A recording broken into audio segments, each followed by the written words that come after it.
শিৱই সেইটো কাৰণে শিৱ কি শিৱ সাধনময় এই সহস্ৰবদিক মানে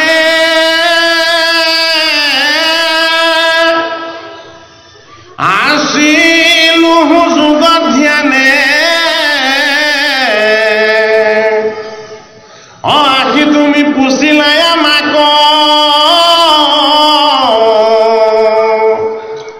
গাৱে ভস্ম জতা ধৰি অনেক কত পইচা কৰি আৰু তুমি আৰাধা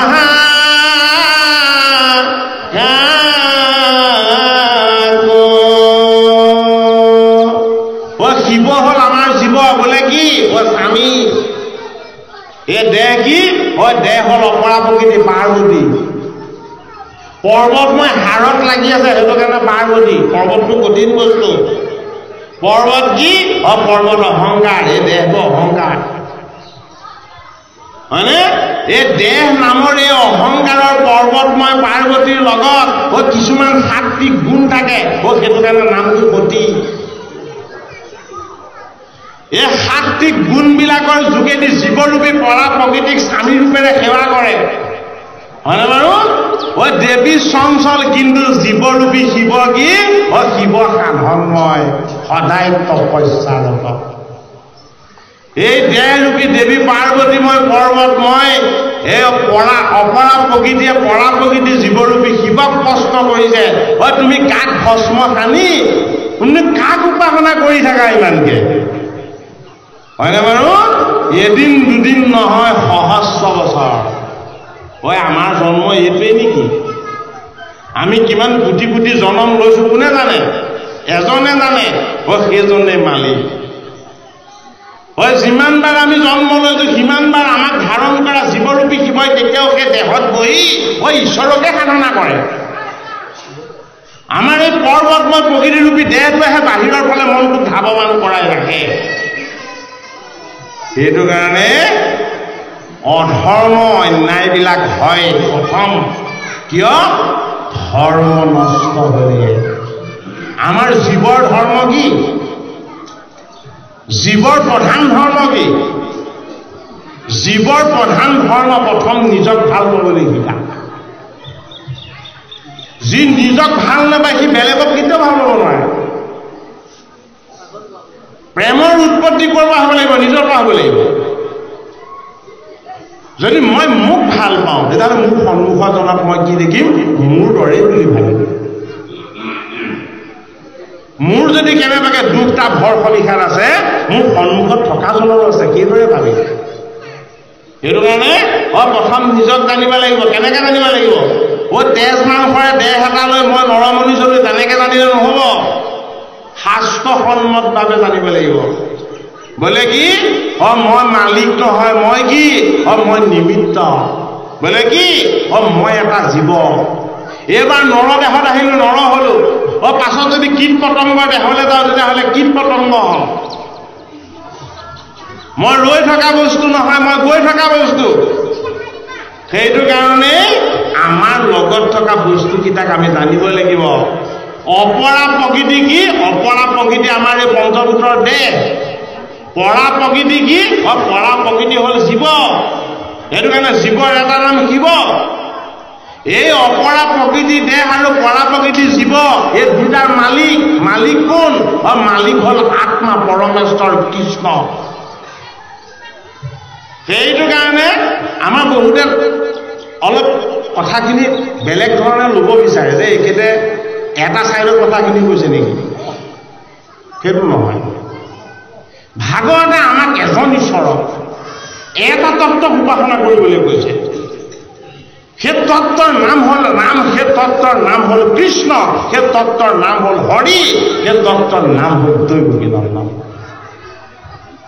ক'ত আছে ভাগৱত বাংময় মূৰ্তি আপুনি মই প্ৰণয়ন কৰি লৈছো ইয়াত আমি ভগৱানক ভজিবৰ কাৰণে উপাসনা কৰিবৰ কাৰণে এই বাংময় মূৰ্তি নিৰ্গুণ বস্তু কিন্তু আমাৰ এই গুণময় দেহত ঈশ্বৰ কি ঈশ্বৰ আত্মা মূৰ্তি এই গুণময় দেহটো তিনি গুণৰ অহংকাৰৰ দেহ তত্ত্বক নিৰ্গুণ ৰূপত আমাক ধাৰণ কৰি প্ৰতিপালন কৰি থকা এই আত্মাৰূপী কৃষ্ণৰ লগত আপুনি এক হৈ ল'ব লাগিব। তেতিয়া কি হ'ব? তেতিয়া ঈশ্বৰ আৰু আপুনি একে স্থানতে থাকিব।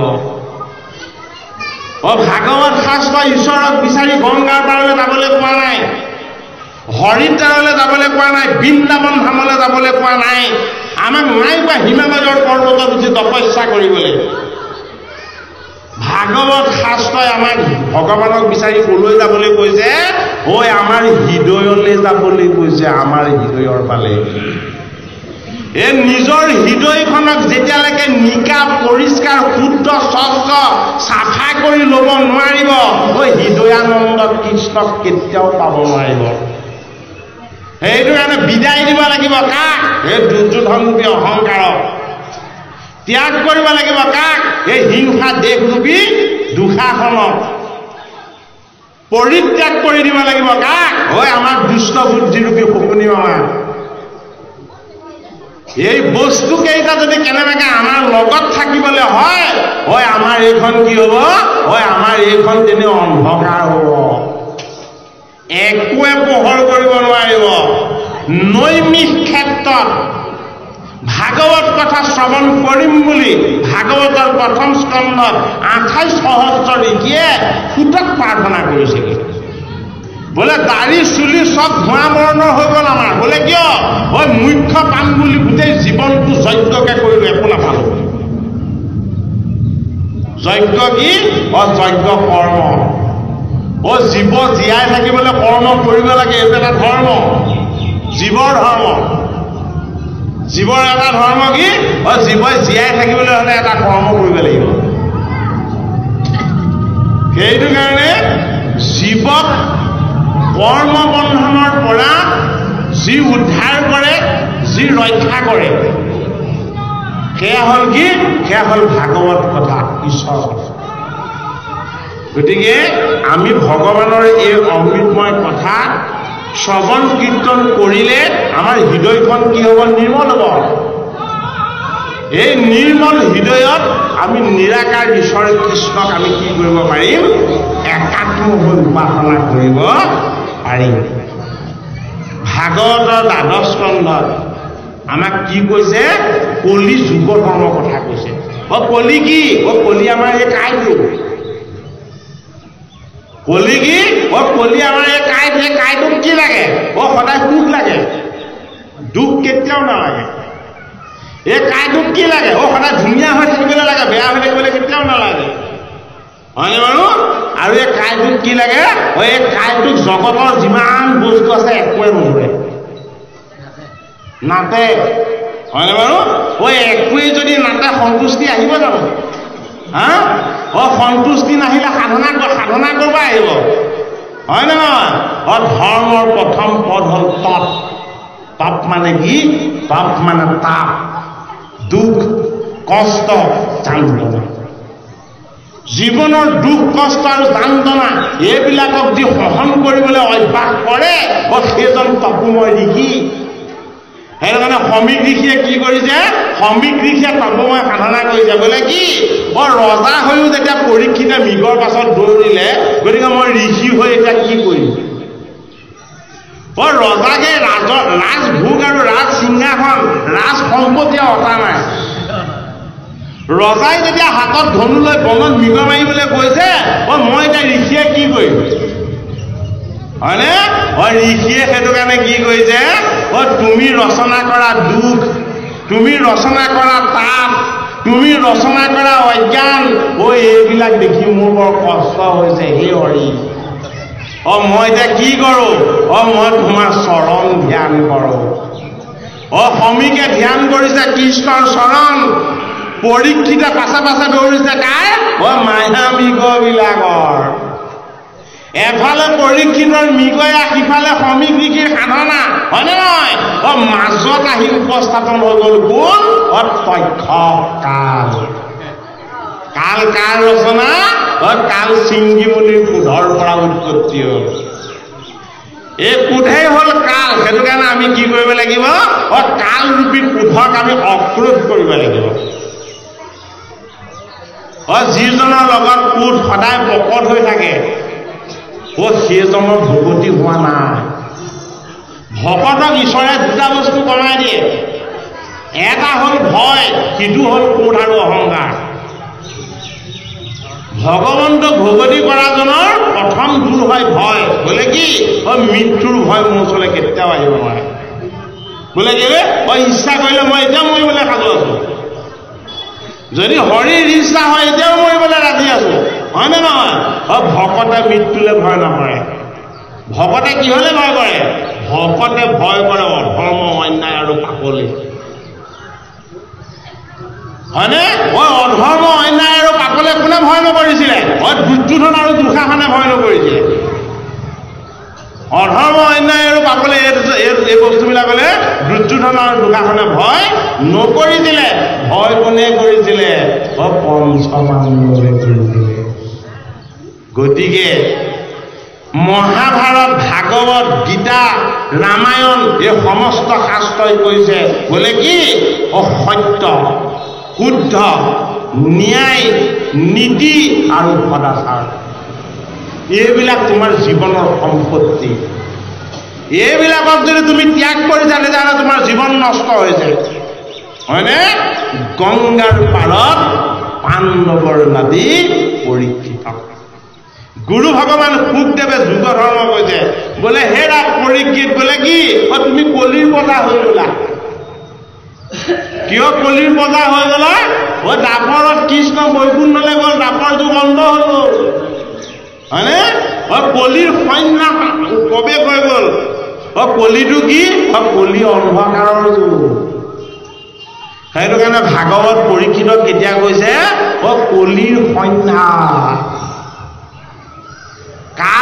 কালৰূপী সময়টো, মৃত্যুমুখী সময়টো কি? সন্ন্যাস। ই ৰাতি অজ্ঞান অবিদ্যাক গভীৰ কৰিব।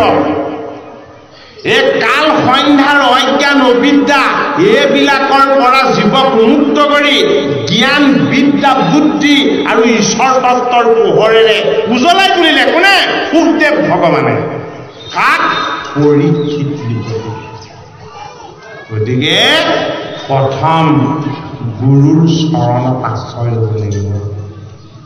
গুৰুৱে দিয়া ঈশ্বৰ জ্ঞান আমাৰ লাভ হ'ব লাগিব। এই ঈশ্বৰ জ্ঞান আমি বাস্তৱ জীৱনত প্ৰয়োগ কৰিব লাগিব। বোলে কি? হৰিত শৰণ। হৰিক কি কৰিব লাগিব? হৰিক ভজিব লাগিব। হৰিত শৰণ আৰু হৰিত ভজন, হৰিৰ নাম গুণ শ্ৰৱণ কীৰ্তন, এইখিনি কৰি কি হ'ব লাগিব? আমাৰ অন্তৰখন, হৃদয়খন আৰু আমাৰ লগত থকা জীৱ শুদ্ধ হ'ব লাগিব। এইটো কাৰণে জীৱ তাৰণৰ উপায় হ'ল ভাগৱত শাস্ত্ৰ। যদি আমাৰ জীৱনত সাধনা নাথাকে, আমাৰ জীৱনত হৰিৰ উপাসনা নাথাকে, আমাৰ জীৱনত যদি ভাল বস্তুৰ প্ৰতি শ্ৰদ্ধা, প্ৰীতি আৰু আদৰ নাথাকে, তেতিয়াহ'লে আমাৰ তপময় সাধনা নষ্ট হ'ব। সেইটো কাৰণে কিছুমান মানুহৰ ঘৰত সদায় কাজিয়া লাগি থকা শুনিব। কিছুমানৰ ঘৰত আকৌ আপুনি কাৰো ডাঙৰ মাত নুশুনে, তাতে লুকাই আছে তত্ত্বটো। যিজনৰ হৰিত ভকতি আছে, সাধুৰ সং আছে, তেওঁ গৃহত সদায় মংগলময় বাতাবৰণ এটা থাকিব। অমংগল আৰু অন্যায়ৰ বাতাবৰণটো আমাৰ অজ্ঞান আৰু অবিদ্যাৰ বাবে ৰচনা হৈ যায়। ভাগৱতৰ ১২ স্কন্ধত আমাক কলি ধৰ্ম কথা কৈছে। আমি কি? আমি কলিৰ প্ৰজা। কলিৰ প্ৰজা হৈ কলিৰ যিবিলাক বেয়া কলিকৃত মন আছে, দুখ আছে, অৱগুণ আছে, এইবিলাকৰ পৰা যাতে আমি পৰিত্ৰাণ পাব পাৰোঁ। ১২ স্কন্ধ কলিৰ বেয়া প্ৰভাৱৰ পৰা মুক্ত হোৱাৰ উপায় কোনে দিছে? পৰীক্ষিত নিগনি শুকদেৱ গুৰু ভগৱানে দিছে। কৃষ্ণ আকৌ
ভাগৱতৰ দ্বাদশ স্কন্ধত পৰীক্ষিত নৃপতিক শুকদেৱ গুৰু ভগৱানে কলিৰ অৱগুণবিলাক, কলিযুগত কি কি অধৰ্ম অন্যায় ঘটি থাকিব সেইখিনি ভালদৰে কৈ দিছে। কি বুলি কৈছে যে যিসকলে শাস্ত্ৰ অধ্যয়ন কৰে, শাস্ত্ৰ ভালদৰে জানে, শাস্ত্ৰৰ মতে যি চলে বোলে হয় সি সমাজলৈ নাযাব।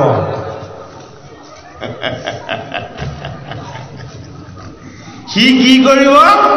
সেইজন আত্মা সুখত আনন্দিত হৈ সেইজন অন্তৰ্মুখী হৈ যাব। হে পৰীক্ষিত নৃপতি, সুখ কি? সুখ আত্মাৰ। পৰীক্ষিতৰ দৰে বৈষ্ণৱৰ আগত গংগাৰ পাৰত বহি যদিও সুখে ভাগৱত সেইবাৰ ক'লে, সহস্ৰ ঋষিয়ে যেতিয়া গৈ পুনৰ প্ৰাৰ্থনা কৰিলে আমাক আকৌ ভাগৱত শুনাওক বুলি, সুখে ভাগৱত শুনালে জানো? কাক দেখুৱাই দিলে? আঙুলি টোৱাই দেখুৱাই দিলে। সুতৰ ওচৰলৈ যোৱা। সুত কি? সুত পুলিন। পুলিন বাহ মানে আহি ভাগৱত তোমাক নকয়। বেদজ্ঞ পণ্ডিতে আহি তোমাক ভাগৱত কথা নকব। বোলে কি? তেওঁলোক লোভী হব, তেওঁলোক স্বাৰ্থপৰ হব, তেওঁলোকৰ ধৰ্ম নাথাকিব। বোলে কি? তেওঁলোক ধৰ্মৰ পাছে পাছে দৌৰি ফুৰিব।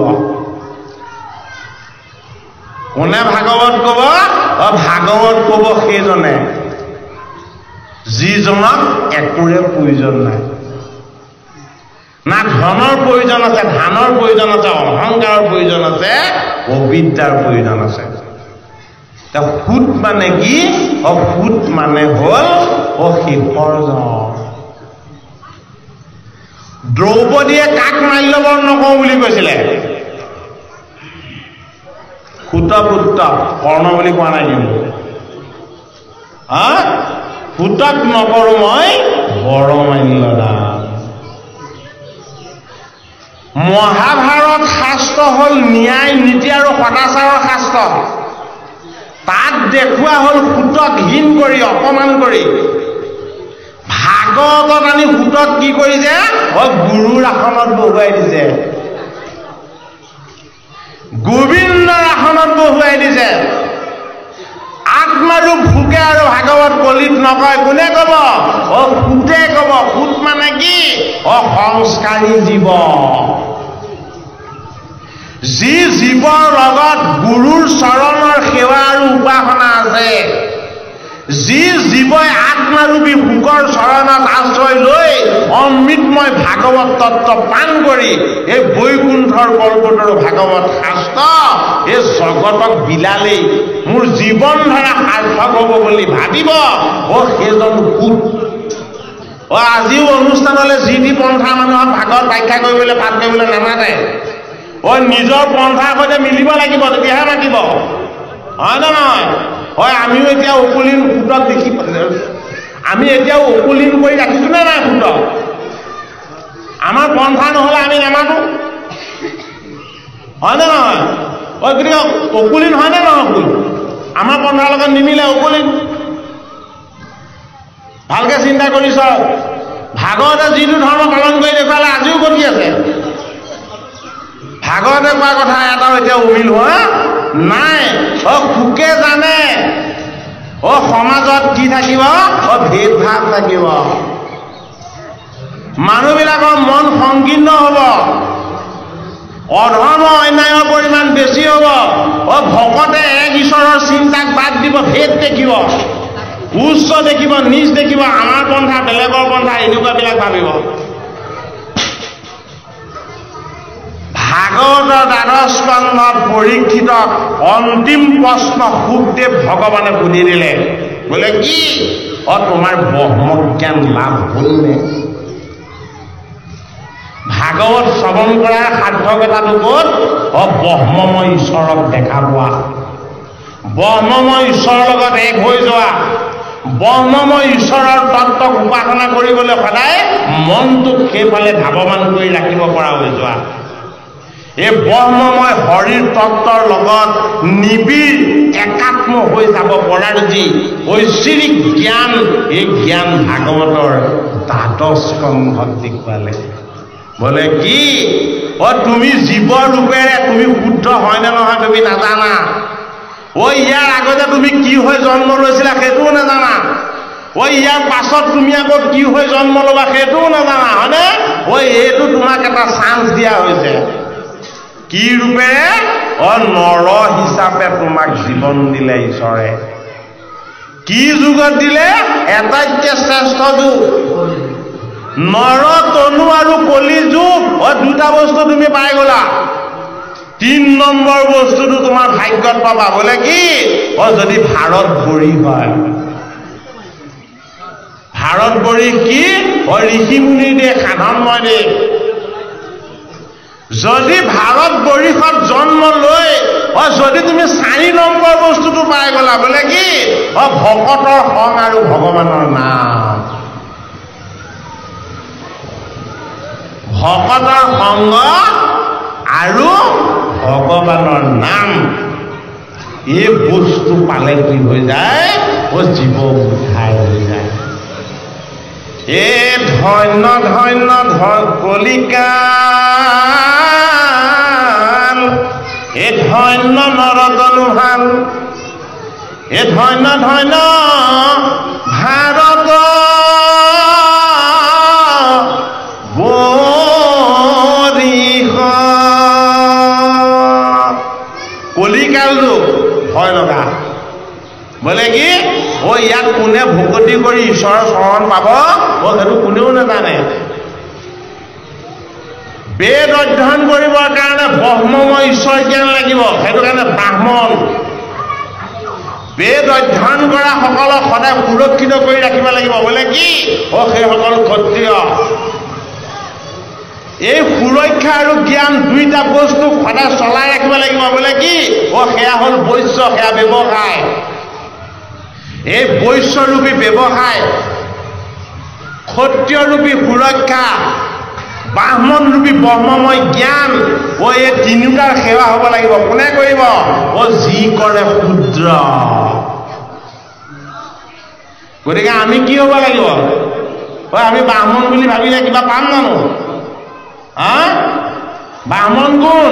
ব্ৰাহ্মণ এজনেই, কশ্যপ নন্দন। কোন? বামন, এজনেই বামন।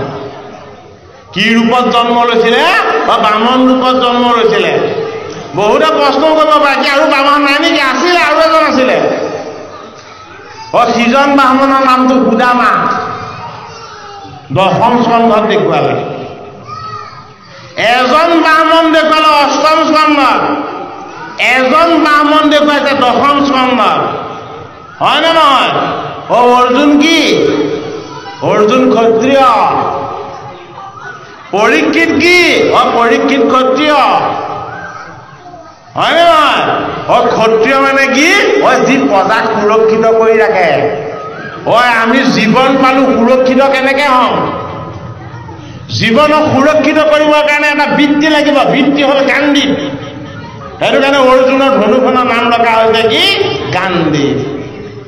আমি বৃত্তি এটা পালন কৰি জীৱনটো ধাৰণ কৰিব লাগিব। সেইটো কাৰণে আমি কি? আমি গান্ধীধাৰী। আমাৰ বৃত্তিটো হ'ল গান্ধী, হয়নে? শিৱৰ ধনুখনৰ নামটো কি? শিৱৰ ধনুৰ নাম পিনাক। কৃষ্ণৰ ধনুৰ নাম, বিষ্ণুৰ ধনুৰ নাম হ'ল সাৰংগ। ৰামচন্দ্ৰৰ ধনুৰ নাম হ'ল মহাধনুষ্য, হয়নে? আৰু অৰ্জুনৰ ধনুখনৰ নামটো কি? গান্ধী। এইবিলাক হ'ল ঈশ্বৰীয় বৃত্তি। জীৱক বৃত্তি লাগে, সেইটো কাৰণে গান্ধী। আমি কি? আমি জীৱৰূপী অৰ্জুন। আমি জীয়াই থাকিবৰ কাৰণে এটা বৃত্তি লাগিব। এই বৃত্তিয়ে হ'ল আমাৰ গান্ধী। বৃত্তি নোহোৱাকৈ ভকতি কৰিলে ভগৱান সন্তুষ্ট নহয়। সেইটো কাৰণে ঋষিমুনিসকলে শেষত ভাগৱত শুনিবলৈ ফুটক মাতি আনিব লগা হ'ল। যজ্ঞ কৰি কৰি, যন্ত্ৰপদ কাম কৰি কৰি ঈশ্বৰক নাপালে। দাড়ি চুলি চব ধূম্ৰ বৰ্ণ হৈ গ'ল। শেষত কাক মাতি আনিলে? অকুলীন ফুটক মাতি আনিলে। অকুলীন এটা বৰ ডাঙৰ অৰ্থ। বোলে কি? জীৱৰ কুল আছে জানো? জীৱৰ কিবা কুল আছে জানো? ধৰ্ম ৰাজ যদি যমো আহি মৰ্ত্যত বিদুৰ হৈ জন্ম ল'ব লাগে, চৰভৰক ৰূপেৰে ঋষভৰ পুত্ৰই যদি হৰিণ হৈ জন্ম ল'ব লাগে, তেতিয়াহ'লে জীৱৰ কুল আছে জানো? অকুলীন জীৱ। আমি প্ৰত্যেকে অকুলীন জীৱ। আমাৰ কোনো কুল নাই, আমাৰ কোনো জাতি নাই, আমাৰ কোনো নিজৰ ধৰ্ম নাই। জীৱৰ ধৰ্ম নিজক বৰ্তাই ৰখা, ঈশ্বৰক উপাসনা কৰা আৰু ভগৱন্তক ভকতি কৰা। এয়া জীৱৰ ধৰ্ম, হয়নে? সেইটো কাৰণে শিৱৰ ধনুখনৰ নামটো কি? পিনাক। পি শব্দে প্ৰাণ কৰা, না শব্দে নাৰায়ণৰ নাম, ক শব্দে কৃষ্ণৰ চৰণ। ভগৱানৰ নাম কৃষ্ণৰ চৰণ যি নিৰন্তৰ প্ৰাণ কৰে, সেই ধনুৰ নাম হ'ল পিনাক। সেইখন ধনু শিৱৰ। এই জগতৰ যত জীৱ আছে, এই জীৱবিলাকক আত্মা ৰূপেৰে আনন্দৰে যি ধাৰণ কৰে, সেই ধেনুখনৰ নাম হ'ল সাৰংগ। সাৰংগ মানে হ'ল সমস্ত সাৰ তত্ত্ব। আমাৰ সাৰ কি? আমাৰ সাৰ হ'ল জগতৰ হৰি আত্মা। এই আত্মাৰূপী জীৱৰ ধনুক যি ধাৰণ কৰি প্ৰতিপালন কৰি ৰাখে, সেইজন বিষ্ণু। সেইটো কাৰণে বিষ্ণু ধনুখনৰ নাম হ'ল সাৰংগ। শিৱ কি? শিৱ বৈষ্ণৱ। বৈষ্ণৱে কি কৰে? বিষ্ণুৰ নাম জপ কৰে, হৃদয়ত হৰিক দৰ্শন কৰে আৰু ভগৱন্তক নিৰন্তৰ উপাসনা কৰে। সেইটো কাৰণে বিষ্ণুৰ ধনু, বৈষ্ণৱৰ ধনু, শিৱৰ ধনুখনৰ নাম হ'ল পিনাক, যি ভগৱানৰ চৰণমৃত প্ৰাণ কৰে। আৰু ৰামচন্দ্ৰৰ ধনুখনৰ নাম হ'ল মহাধনুষ্য। বোলে কি? মোৰ ধনুৰে এটা খৰত কোনেও বোধ কৰিব নোৱাৰা তাৰকাৰূপী অজ্ঞান, সুবাহুৰূপী জীৱৰ জনবন্ধন, এইবিলাকক বিনাশ কৰি দিব পাৰে। সেইটো কাৰণে ৰামৰ ধনু কি? মহাধনুষ্য। তাৰকাৰূপী অজ্ঞান আৰু অবিদ্যাবিলাকক বিনাশ কৰিছিলে এটা খৰেৰে। তাৰকা কি? তাৰকা আমাৰ অজ্ঞানৰ দেৱী। এই অজ্ঞানৰ পৰা কি উৎপত্তি হয়? অজ্ঞানৰ পৰা উৎপত্তি হয় মায়া আৰু মোহ। সেইটো কাৰণে তাৰকাৰ পিতেকৰ নাম হ'ল সুবাহু। এই মায়া আৰু মোহৰ বন্ধনবিলাকক যিখন ধনুৰে বিনাশ কৰিব পৰা হয়, সেইখন ধনু যি ধাৰণ কৰে, সেইজন শ্ৰীৰামচন্দ্ৰ। জানা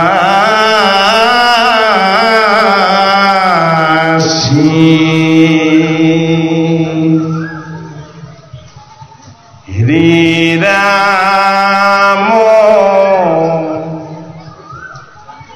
নামে নিজ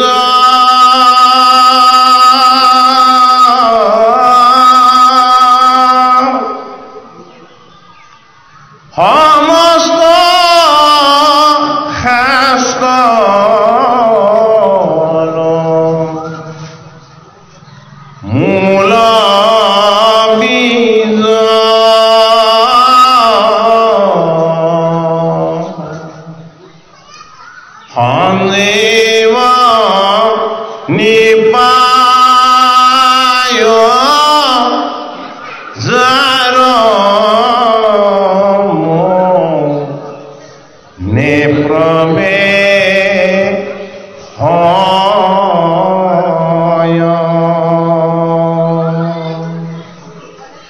যদি হলাহল পান কৰে এ পলয় বহ্নিত যদি পৰে অমৃতৰ মুখত প্ৰৱেশি লে নাহি ভায় অমৃতৰ মুখত প্ৰৱেশি নে নাহি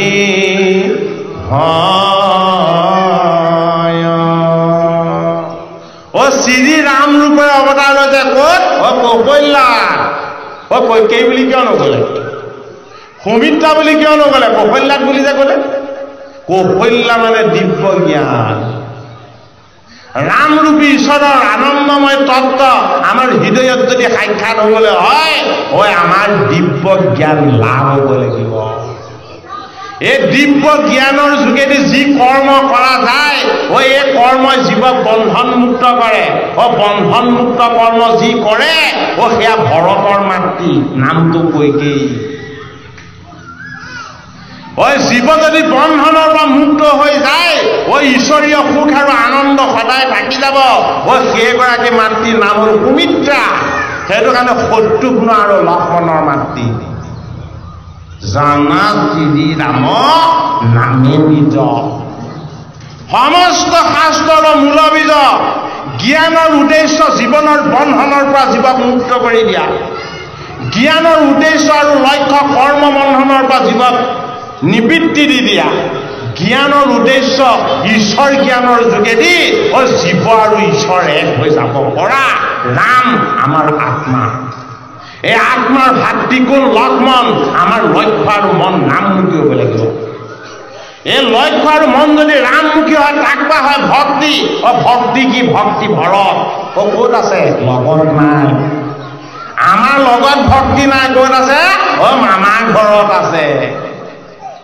এইটো কাৰণে ভৰতে ৰামচন্দ্ৰ যেতিয়ালৈকে বনবাস হোৱা নাই ও তেতিয়ালৈকে মোমায়েকৰ ঘৰত আছিলে এই ৰামৰূপী ঈশ্বৰৰ বনবাসৰ বাতৰি শুনিহে ভক্তিৰূপী ভৰত আহিছে হয়নে ভক্তি যদি হয় ওই জগতত শত্ৰু নাথাকিব এই জীৱ শিৱ ঈশ্বৰ এক হৈ যাব ও সেইটো কাৰণে শত্ৰুঘ্ন চাৰি বেদ গুণময় আছিলে গুণময় বেদৰ তত্ত্বক নিৰ্গুণলৈ আনিব লাগিব বোলে কি ও ৰাম লক্ষ্মণ ভৰত শত্ৰুঘ্ন ৰূপত আহিলে সেইটো কাৰণে ৰাম কি বেদ অৱতাৰ জ্ঞান অৱতাৰ ঈশ্বৰৰ তত্ত্ব অৱতাৰ ৰাম ৰূপেৰে পৰমাত্মা লক্ষ্য আৰু মন ৰূপেৰে অনন্ত শক্তি এই শক্তিৰ যোগেদি যাক লাভ কৰা যাব সেয়া ভৰতৰূপী ভকতি এই ভৰতৰূপী ভকতি যদি আমাৰ হয় জীৱনত আমাৰ কোনো শত্ৰু নাথাকিব সেয়া হ'ল শত্ৰুঘ্ন সেইটো কাৰণেই কি হ'ব লাগিব হয় আমাৰ নাক আৰু কাণ লক্ষ্মণে কাটিব লাগিব আমি কি হয় আমাৰ নাকত আছে কিহৰ আমাৰ নাকত আছে দেহৰ অহংকাৰ কাণত আছে সম্পদৰ অহংকাৰ এই দুইটা অহংকাৰ যাৰ লগত থাকে সেয়া সুবৰ্ণকা এই সুবৰ্ণকাৰূপী অহংকাৰ আৰু অবিদ্যাৰ নাক কাণবিলাক লক্ষ্য আৰু মনৰূপী অনন্তই ঈশ্বৰমুখী ভক্তিৰ ভাৱনালৈ আমাক নিবৰ কাৰণে কি কৰিব লাগিব ছেদন কৰিব লাগিব এইটো কাৰণে সুবৰ্ণকাৰূপী হয় আমাৰ লোভ আৰু মোহৰ নাক কাণবিলাক কাটিলে কোনে লক্ষ্মণে কিয় কাটিছে এই সুবৰ্ণকাই গৈ আপত্তি দিলেগে কাক খৰ দুখন এই খৰ দুখন হ'ল আমাৰ জীৱনৰ জড়তা আৰু অজ্ঞান এই জড়তা আৰু অজ্ঞানৰ লগত মায়া আৰু মোহৰ বন্ধন আছে সেইটো কাৰণে সুবৰ্ণকা তাই নিজৰ ভগ্নী এই আখুৰি বৃত্তিবিলাকক আমাক পৰিচয় কৰাই কুম্ভকৰ্ণ বোলে কি হয় আমি পাপ কৰি থাকো খাই থাকো শুই থাকো আমি মৰিছো নে জীছো আমি নিজে নাজানো এয়া কুম্ভকৰ্ণ নহয় কি নিজৰ সুখ নিজৰ ভোগ নিজৰ বিলাস নিজৰ আনন্দৰ কাৰণে যি সদায় দি থাকে সেইজন ৰাৱণ কি কৰিলে বিলাসৰ পুষ্পক ৰথত সীতাৰূপী ৰামৰ ভাৰ্যাকো হৰণ কৰিবলৈ কুণ্ঠাবদ্ধ কৰিলে বিলাসৰ কাৰণে ভাৰ্যা হৰণৰ দৰে কাম ৰাৱণে কৰে গতিকে জানা শ্ৰী ৰামৰ নামে নিজ শ্ৰী ঈশ্বৰৰ ঐশ্বৰ্য ৰাম আমাৰ আত্মাৰ শক্তি এই কায় বাক্য আৰু মন তিনি অহংকাৰৰ তত্ত্বত প্ৰতিষ্ঠা হৈ আছে এইবিলাকক যদি আমি ঈশ্বৰমুখী কৰি ল'ব নোৱাৰো তেতিয়াহ'লে কি হ'ব পাপৰূপী কুম্ভকৰ্ণ হৈ খাই থাকিম শুই থাকিম ৰাৱণ ৰূপী ৰিপুময় বাসনা হৈ যি টি কৰি থাকিম হয় নে নহয় এই আমাৰ মনৰ লংকা মনত নিজেই অংকন কৰি ৰামৰূপী ঈশ্বৰৰ লগত সদায় বিৰুদ্ধাচৰণ কৰিম কলি ধৰ্ম যুগ ধৰ্ম বোলে কি পৰীক্ষিত নিপতি খুব তিনি বোলে হে পৰীক্ষিত বোলে কি তুমি ভগৱানৰ নাম বস্তু শ্ৰৱণ কীৰ্তন কৰা তুমি কলিৰ প্ৰজা হৈ মহাভাগ্য লাভ হ'ল তোমাৰ কি বোলে তুমি তপ কৰিব নালাগে যজ্ঞ কৰিব নালাগে তুমি দান কৰিব নালাগে তুমি একো পুণ্য কৰিব নালাগে তুমি কি কৰা একান্ত চিত্তে অমৃতময় ভাগৱত কথা ভগৱন্তৰ নাম গুণ যশ আৰু লীলাৰ কথা তুমি শ্ৰৱণ কৰা কীৰ্তন কৰা বোলে কি হ'ব এই সমস্ত পাপৰ পৰা তুমি উদ্ধাৰ হৈ যাবা ভাগৱতৰ দ্বাদশ স্কন্ধ ধৰ্মৰ 4 পদ নেথাকিব বুলি কোৱা হয় ধৰ্মৰ 4 পদ নাথাকিলেও এটা পদত কোনেও আঘাত দিব নোৱাৰিব সেই পদটোৰ নামটো কি সত্য